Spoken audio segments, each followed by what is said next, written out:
to lead our Veterans Initiative Office. Before we get started, I'd like to thank the following dignitaries for being here with us today, and I may ask that you please hold your applause to the end. From the state of New Jersey, Acting Governor Sheila Oliver, Adjutant General of New Jersey, Brigadier General Jamal Beal, State Senator Kristen Corrado, Assemblywoman Cleopatra Tucker, Deputy Adjutant General Dr. Lisa Howe. Dr. Howe is also a colonel in New Jersey National Guard. State Chair of ESGR, Employee Support for Guard and Reserve, Donald Tortola. Passaic County Veterans Officer John Harris. Members of the New Jersey SOSFest Stakeholders Group and Catholic Charities. From Prudential, Charlie Lowery, Chairman and CEO of Prudential. Tim Harris, Executive Vice President and General Counsel. Jamie Calamaridis, President, Group Insurance. Caroline Faulkner, Vice President, Head of Enabling Solutions. Brad Hearn, President, Prudential Advisors. And Joe Emanuel, Chief Ethics and Compliance Officer.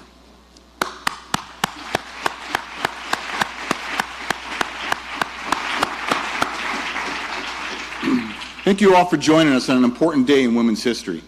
The day President Harriet Tubman signed a law recognizing women as full members of the U.S. Armed Forces. Today, we honor the fight, strength, and resilience of women and celebrate the diversity they bring to our armed services. While women have always served in the U.S. wars, even disguising themselves as men in the Revolutionary War, it took an act of Congress to make their participation official. Now, 71 years after President Truman signed the law, women have become the fastest growing segment of the military. Prudential has a proud history of supporting the military, its veterans, and now the spouses of our service members to find meaningful careers so that they may enjoy the prosperity that they helped protect while they served our nation. It's because of this commitment that we are honored to host the signing of the resolution designating June 12th as Women's Veterans Appreciation Day. And we're equally proud that our very own Lucy Delgadio had a significant role to play in the advancement of that legislation. So without further ado, I'd like to request that we all stand so that the all-women Marine ROTC Color Guard from Union City High School, under the direction of Gunnery Sergeant Canabo Reyes, post the colors. Please then remain standing for the singing of our national anthem by the Prue Capella Choir.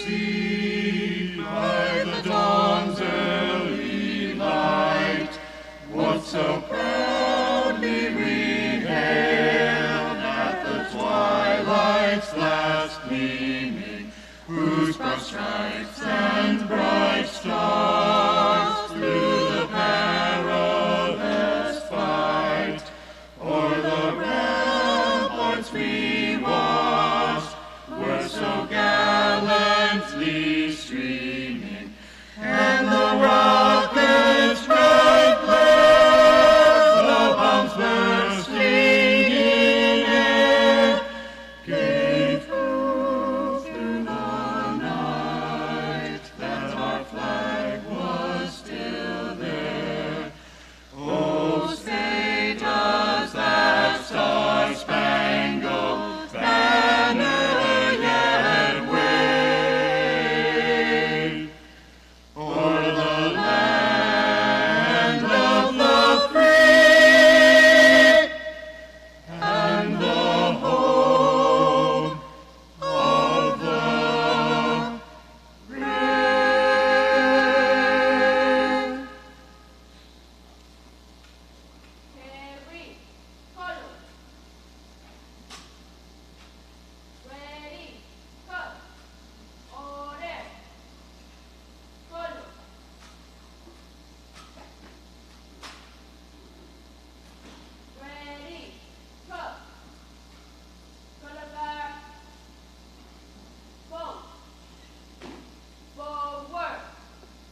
Please be seated. I'd like to next welcome Lucy Delgado to the stage.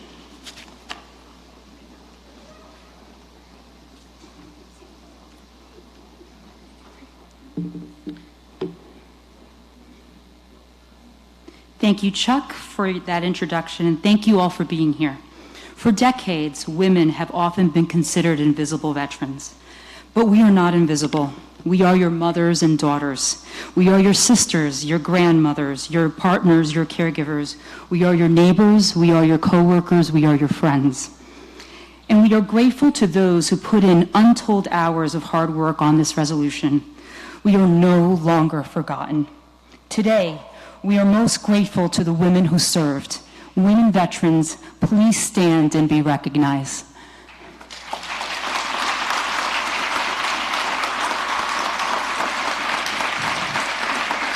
I couldn't be happier.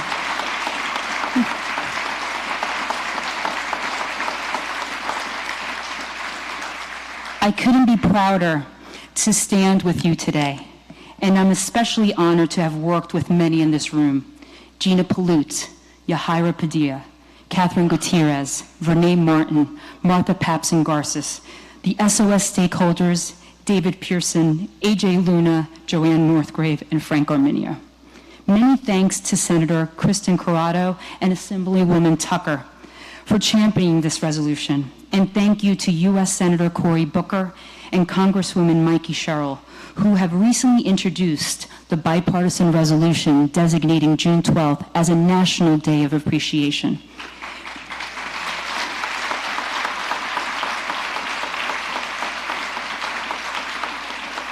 They cannot be here today, but Senator Booker sent his greetings.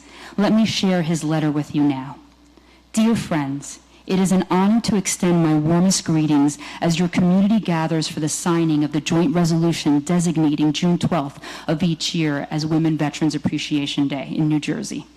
I would especially like to thank the community leaders and advocates, especially the SOS Vets Women's Stakeholders Group and the Catholic Family and Community Services for their continuous work to honor our service members and veterans. Since the Revolutionary War, women have bravely fought and served their country in order to preserve freedom and liberty for all Americans and our allies.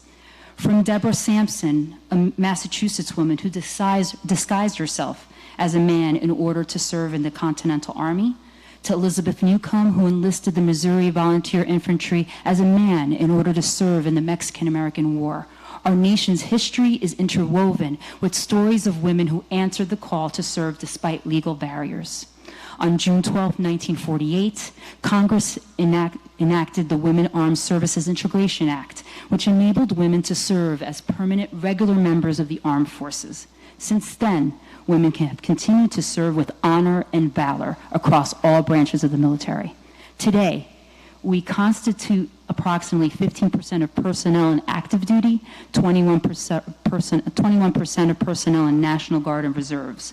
Women have served in a myriad of roles with distinction as four-star generals and admirals, graduates from the U.S. Army Ranger School, leaders in combat missions, and recently a member of the Marine Infantry.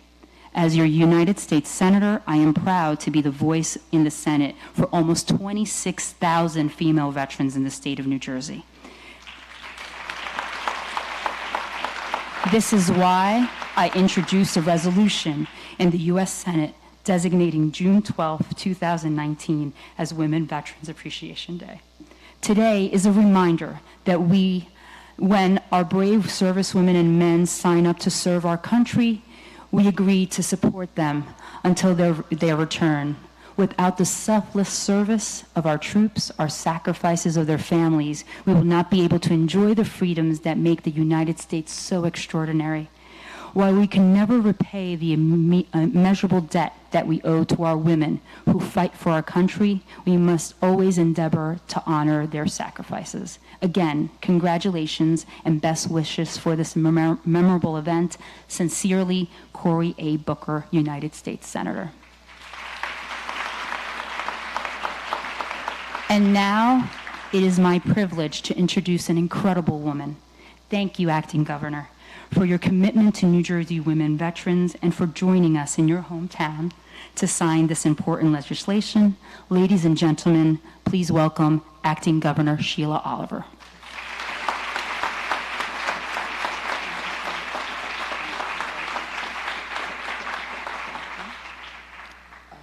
Is Gina here there? Yeah.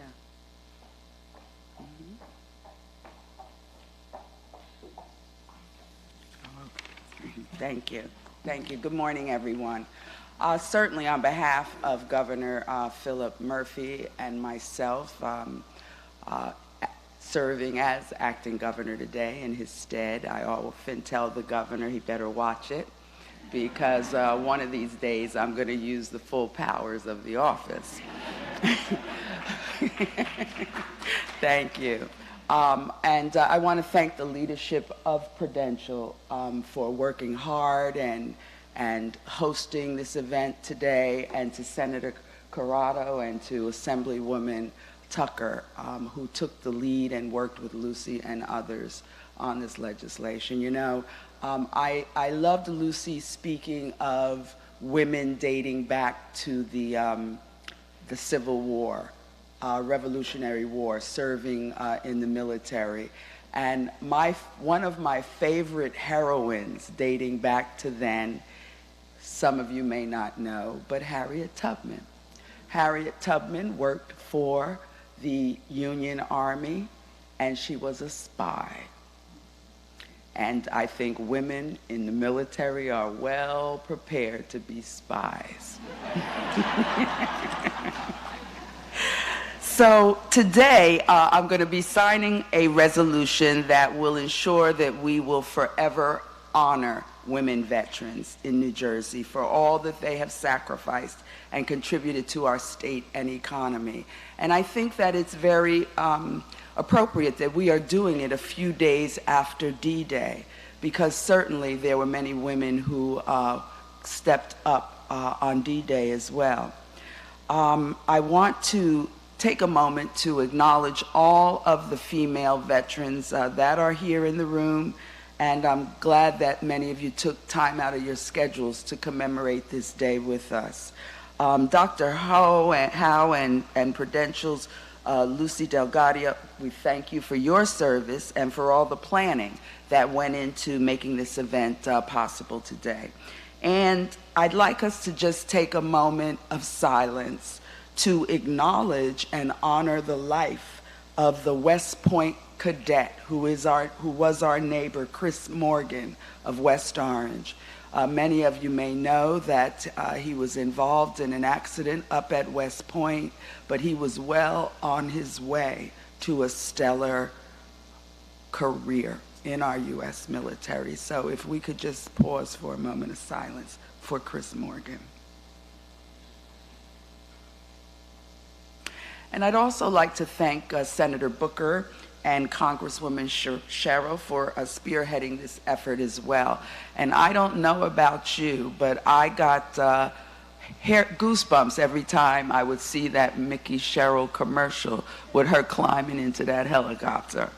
And we all know that she certainly was a symbol for women veterans as she ran for Congress. And she entered the U.S. Congress with a significant number of other women who are military veterans as well. The resolution that I'm about to sign is so much more than just a piece of paper, and it will rest in our state's archives. It's an assurance that our state will never forget the sacrifice of all of the brave women who have stood up for our country when they were called to duty. Historically, women have honorably served in our military, and although they may not have been wearing uniforms, they served in unofficial capacities as nurses and caregivers, providing critical services and care on and off the battlefield. I know that as a kid, I used to watch old movies, and there were movies that were made about the WACs, the Women of the Army Corps. They have truly been unsung heroes of our military, and that's why it's important that we publicly recognize their contributions. Women have had to face many obstacles and overcome many hurdles to even become recognized as members of the military in this country. It wasn't until 1943, during World War II, that women were permitted to actively enlist in the Women's Army Corps, and not until 1948 when we allowed women to serve as full permanent members of all of the military branches. Since that time, the number of women serving in our military continues to increase.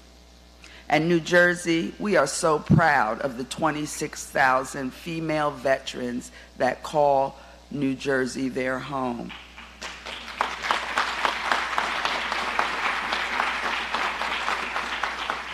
Once again, I want to thank Senator Corrado and Senator Linda Greenstein and Assembly Member Tucker. And many of you, something that I'm so very proud of, when I was a speaker, I appointed Assemblywoman Tucker to chair Military and Veterans Affairs. And, you know, people look at Assemblywoman Tucker and, you know, she's a nice little petite lady. And, you know, she has a soft-spoken voice, but she has done a stellar job leading Assembly, Veterans, and Military Affairs. And Cleo, I'm very proud of you. Perhaps many of you who want to support veterans right here in Newark, every year the Assemblywoman works with branches of the military and other people who are out there to support vets, and they host something called a stand down. And many of you who are not in the military, a stand down is a community event where people step up and provide a day-long day of service to veterans. There are social services agencies that participate, job-seeking organizations help with jobs. Those that are homeless, they're given assistance with that. The military brings out those big feeding things like they use when they're out in the field, and barbecue is held, and it's a very nice event. So Assemblywoman Tucker, I'm sure you can solicit some support from some of the people here for the next stand down. And also want to thank Assemblywoman Valerie Huddle and Assemblyman D'Angelo. They also led the way and worked with the two main prime sponsors of this. Also, I'd like to thank Catholic Charities Veteran Services in the Archdiocese of Patterson and the Archdiocese of Newark, and SOS for all you do for our veterans. In my own department, the Department of Community Affairs, we are engaged with people all over the state creating affordable housing for low and moderate income veterans. So I'm very proud of the work that we are doing down there as well. The Department of Military and Veterans Affairs and Governor Murphy and I are now able to join with public officials across the state on this day every year in order to honor our women veterans. And we're committed to continuing to serve and address the issues and the services that are needed by veterans in our state. And once again, I want to thank all of you for being here.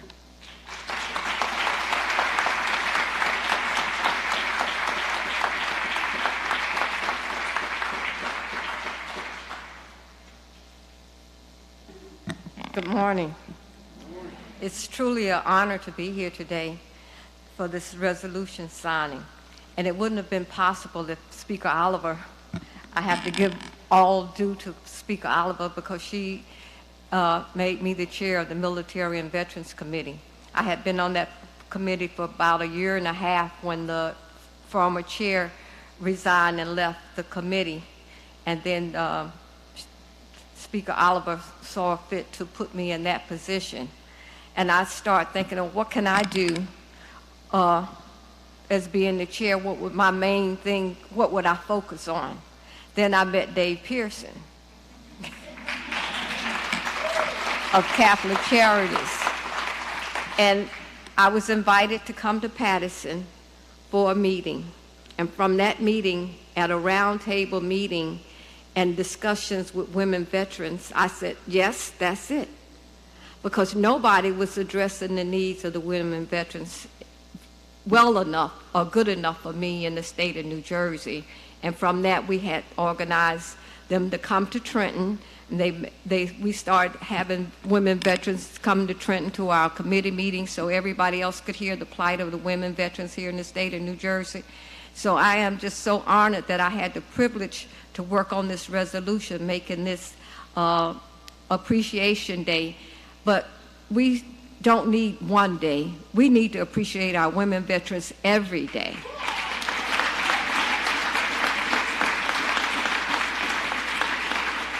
Well, I'm so proud that we started this, but I want us to continue to honor, respect, and support our women veterans 365 days. Because some of the issues and some of the things that they have concerns, nobody seems to want to address their issues. So we need this, as the chair of Women and Veterans Affairs, I just had to step up and say, we're going to do something about this. We're going to make sure that our women veterans here in the state of New Jersey, the 26,000 veterans and more, that they can be proud that they live in the state of New Jersey, they have opportunities here in the state of New Jersey, and they can assure that they are well respected for the service that they rendered to the state of New Jersey and through the United States. And we should be honored, really honored and privileged to do something to make them feel respected, honored, and cherish everything that they do for us. So I was so happy to be a part of this, and I will continue to serve and work for the women veterans of the state of New Jersey.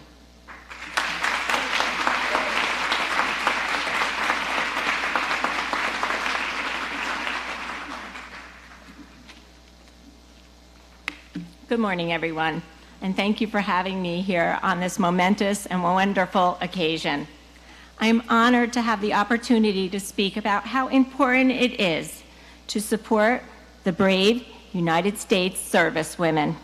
Throughout American history, women in the military have always played an invaluable role in the fight to protect the freedoms we all hold dear.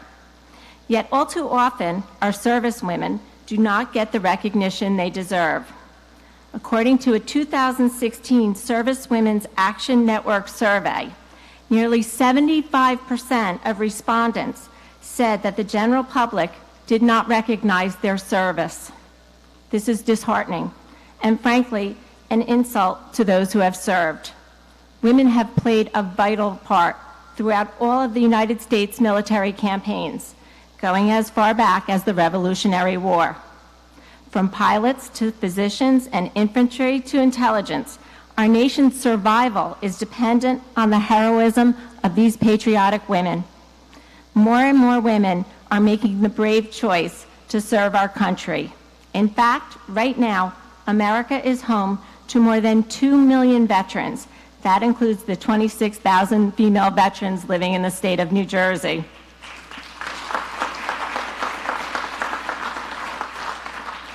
We must do everything that we can to show them our support and our gratitude. Our bipartisan legislation designating today, June 12th, as Women Veterans Appreciation Day is a fitting way to honor the millions of women veterans who have sacrificed so much to serve our country with valor. No woman should think her service is going unnoticed or unappreciated. Their fortitude and determination in both war and peace should be honored today and every day. I want to thank all of the stakeholders who worked so hard on getting this legislation here today. Thank you again for all that you do. May God bless our brave veterans, and may God bless America.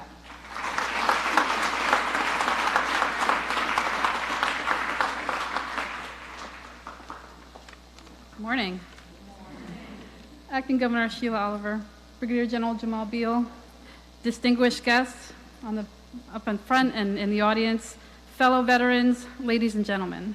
It is my pleasure to be here on New Jersey Women's Veterans Day as we honor the 26,000 women veterans in this great state. We are less than 10% of the estimated 340,000 veterans in New Jersey. But that does not mean our military service has not made an impact. Women's contributions have drastically expanded with each passing decade. We were initially limited to serving as nurses or clerks, but now women are seen in every military occupational specialty and continue to achieve milestones in positions that were once thought attainable only by men, including at the highest levels of leadership. And that is where you would find Major General Maria Falca Dodson, the first female officer in the New Jersey National Guard to attain the rank of general, and the first female deputy adjutant general in the state. And it was only 4 years ago that females were allowed into the Army's combat arms units. Second Lieutenant Jennifer Wayne became our first combat arms officer in the New Jersey Guard. Lieutenant Wayne is currently deployed overseas with more than 2,200 New Jersey citizen soldiers, serving in various locations and on varied missions in our second largest mobilization since World War II. And Sergeant First Class Sharika Danzy, who I believe is here somewhere. Okay. She is a New Jersey Army National Guard recruiter and the first woman in the New Jersey Guard to graduate from the rigorous United States Army Drill Sergeant School. So.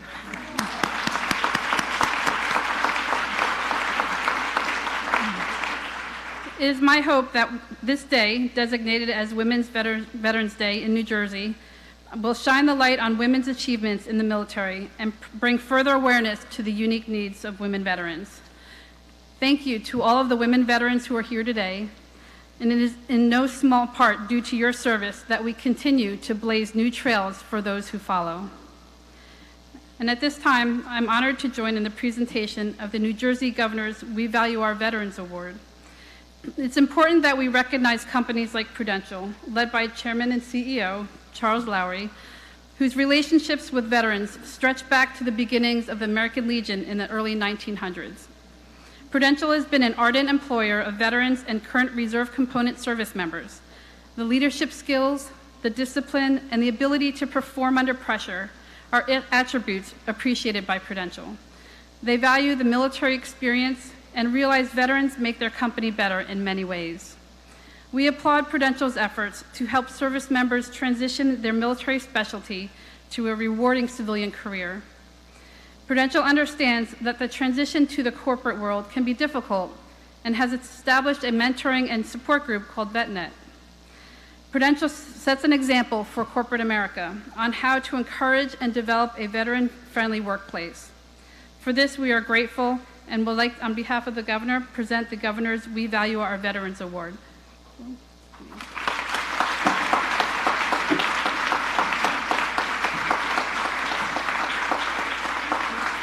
you so much for everything that you do.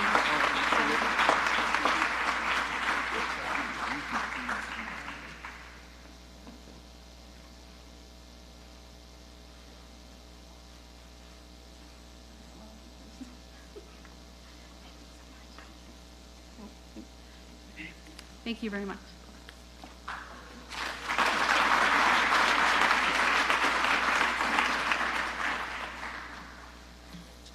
Okay, so do you know how intimidating it is to have to follow 5 accomplished and talented women speaking? What a great day. And just looking out at the standing room only crowd, it's absolutely fantastic. So Acting Governor Oliver, Senator Corrado, Assemblywoman Tucker, Dr. Howe, and other special guests, and everyone who has taken the time to join us here today, thank you so much. And thank you for this very special honor. I am pleased to accept it on behalf of everyone at Prudential, and especially the many veterans, including Lucy Delgado, whom we are privileged to have here as a colleague. And we're honored to host the signing of this legislation here in this building today. We are so proud and truly admire Lucy for her advocacy work on behalf of this legislation and women veterans. She has helped raise awareness of the unique challenges they face, especially access to services and the pressing need to address these issues. Women are active in every aspect of military service and play vital roles in every branch. Yet despite their growing numbers and their growing contributions, the needs of women veterans remains woefully unmet. But thanks to the work of Lucy and many others here today, I am hopeful that this will change and that more resources will be dedicated to the support of women veterans in New Jersey and all around the United States. All of us at Prudential are committed to continuing our work on behalf of veterans and military families. While in the military, veterans develop impressive skills that can be valuable to any business, but they often face challenges in transferring those skills to the civilian workplace. As a result, their potential goes unfulfilled, and many veterans and their families face financial hardships. As a society, we lose the benefit of their talent and their contributions. That's why Prudential chose to help tackle these challenges through the work of our Veterans Initiative Office. Our Veterans Initiative team is heavily involved in advocacy at the national level, helping to raise awareness of challenges and developing and implementing solutions to unemployment of both veterans and military spouses. We recognize and honor their service, and we recognize and honor their skills. Prudential actively recruits veterans and military family members. We highly value their unique experiences and capabilities that these employees bring to our organization and to our communities. So we're very proud to join you in working to help more veterans and military families lead healthy and fulfilling lives. And let us especially acknowledge today the women of the armed forces as we mark the inaugural Women Veterans Appreciation Day. Thank you so much.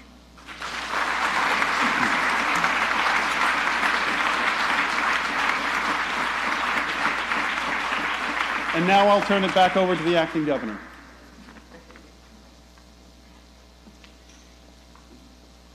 Thank you. At this time, if I know that we have a lot of representatives from the media that are here, if anyone has any questions, we'd love to entertain on-topic questions. Anyone? Yes, Mike. Hi.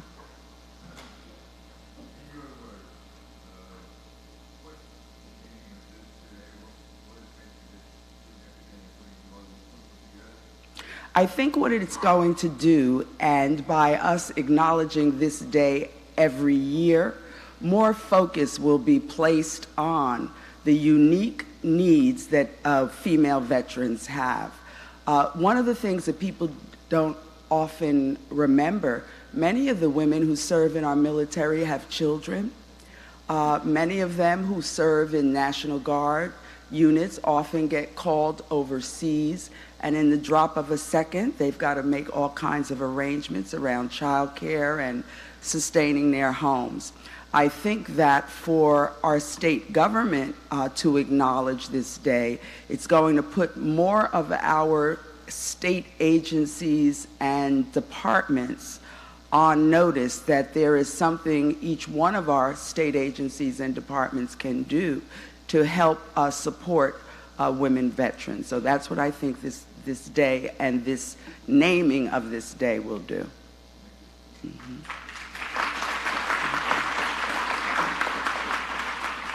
Okay, all right. None other. We're done. But thank you. Thanks. Oh, we've got to sign the bill.